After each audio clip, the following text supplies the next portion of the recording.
बिस्मिल्लाहिर्रहमानिर्रहीम। अस्सलामु अलैकुम वरहमतुल्लाहि वबरकातुहू।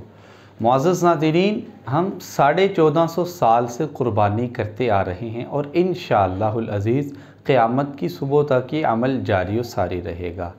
हमें जानने की कोशिश करनी चाहिए कि क़ुरबानी का मकसद क्या है, और इसका मकसद अल्लाह रब्बुल इज़्ज़त की ज़ात ने कुरान मजीद में बयान फरमाया। अल्लाह फरमाते हैं, लन यनालल्लाह लुहूमुहा वला दिमाउहा वलाकिन यनालुहु तक़वा मिनकुम, कि अल्लाह रब्बुल इज़्ज़त की ज़ात को ना तो गोश्त पहुँचता है, ना अल्लाह रब्बुल इज़्ज़त की ज़ात को उन जानवरों का खून पहुँचता है, बल्कि अल्लाह रब्बुल इज़्ज़त की ज़ात हमारे तक़वे को देखते हैं।